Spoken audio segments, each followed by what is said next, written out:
तीसरा अध्याय सेनापतियों सहित महिषासुर का वध। महर्षि मेधा ने कहा, महिषासुर की सेना नष्ट होती देखकर उस सेना का सेनापति चिच्छूर क्रोध में भरकर देवी के साथ युद्ध करने के लिए आगे बढ़ा। वह देवी पर इस प्रकार बाणों की वर्षा करने लगा मानो सुमेर पर्वत पानी की धार बरसा रहा हो।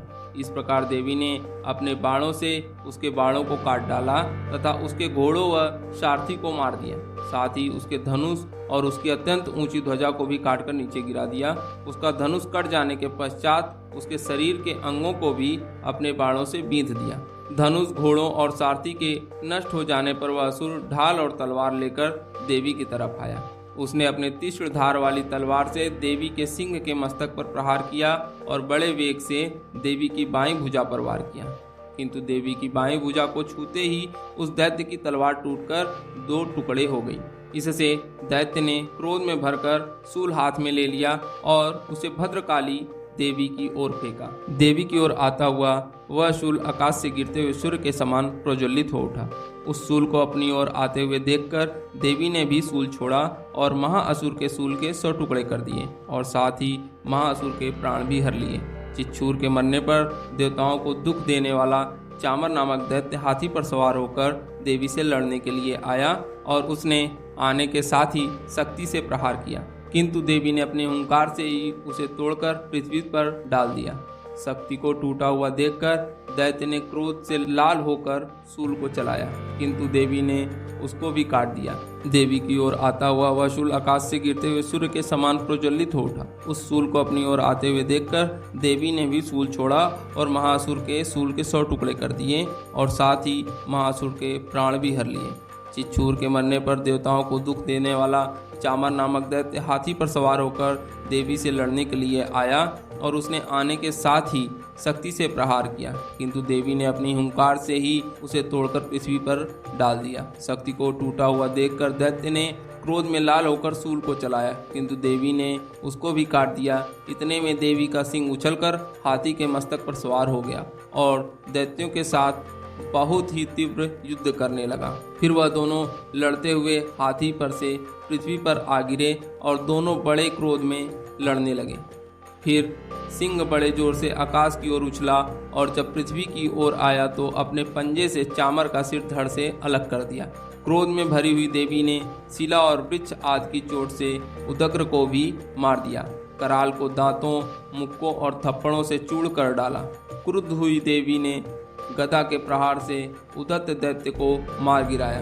भिंदीपाल से वास्कल को बाणों से ताम्र तथा अंधक को मौत के घाट उतार दिया। तीनों नेत्रों वाली परमेश्वरी ने त्रिशूल से उग्रास्य, उग्रवीर और महाहनु नामक राक्षसों को मार गिराया। उसने अपनी तलवार से विडाल नामक दैत्य का सिर काट डाला तथा अपने बाणों से दुर्धर और दुर्मुख राक्षसों को यमलोक को पहुंचा दिया।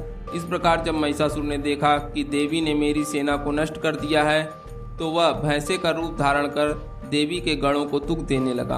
उन गणों में कितनों को उसने मुख के प्रहार से, कितनों को खूरों से, कितनों को पूंछों से, कितनों को सींगों से, बहुतों को दौड़ने के वेग से, अनेकों को सिंहनाद से, कितनों को चक्कर देकर और कितनों को श्वास वायु के झोंकों से पृथ्वी पर गिरा दिया। वह दैत्य इस प्रकार गणों की सेना को गिरा देवी के सिंह को मारने के लिए दौड़ा। इस पर देवी को बड़ा गुस्सा आया। उधर दैत्य भी क्रोध में भरकर धरती को खूरों से खोदने लगा तथा सिंहों से पर्वतों को उखाड़ उखाड़ कर धरती पर फेंकने लगा और मुख से शब्द करने लगा। महिषासुर के वेग से चक्कर देने के कारण पृथ्वी क्षुब्ध होकर फटने लगी। उसकी पूंछ से टकराकर समुद्र चारों ओर फैलने लगा। हिलते हुए सिंहों के आघात से मेघ खंड खंड हो गए और श्वास से आकाश में उड़ते हुए पर्वत फटने लगे। इस तरह क्रोध में भरे हुए राक्षस को देखकर चंडिका को भी क्रोध आ गया और वह उसे मारने के लिए क्रोध में भर गई। देवी ने पास फेंककर दैत्य को बांध लिया और उसने बंध जाने पर दैत्य का रूप त्याग दिया और सिंह का रूप बना लिया। और ज्यों ही देवी उसका सिर काटने के लिए तैयार हुई कि उसने पुरुष का रूप बना लिया, जो कि हाथ में तलवार लिए हुए था। देवी ने तुरंत ही अपने बाणों के साथ उस पुरुष को उसकी तलवार ढाल सहित बींध डाला। इसके पश्चात वह हाथी के रूप में दिखाई देने लगा और अपनी लंबी सूंड से देवी के सिंग को खींचने लगा और गर्जने लगा। देवी ने अपनी तलवार से उसकी सूंड काट डाली। तब राक्षस ने एक बार फिर भैंसे का रूप धारण कर लिया और पहले की तरह चर अचर जीवों सहित समस्त त्रिलोकी को व्याकुल करने लगा। इसके पश्चात क्रोध में भरी हुई देवी बारंबार उत्तम मधुपान करने लगे और लाल लाल नेत्र करके हंसने लगे। उधर बलवीर तथा मद से क्रुद्ध हुआ दैत्य भी गरजने लगा। अपनी सींगों से देवी पर पर्वतों को फेंकने लगा। देवी अपने बाणों से उसके फेंके हुए पर्वतों को चूड़ करती हुई बोली, ओ मूढ़, जब तक मैं मधुपान कर रही हूँ तब तक तू गर्ज ले, और इसके पश्चात मेरे हाथों तेरी मृत्यु हो जाने पर देवता गर्जेंगे। महर्षि मेधा ने कहा। यों कहकर देवी उछलकर उस दैत्य पर जा चढ़ी और उसको अपने पैरों से दबाकर सूल से उसके गले पर आघात किया।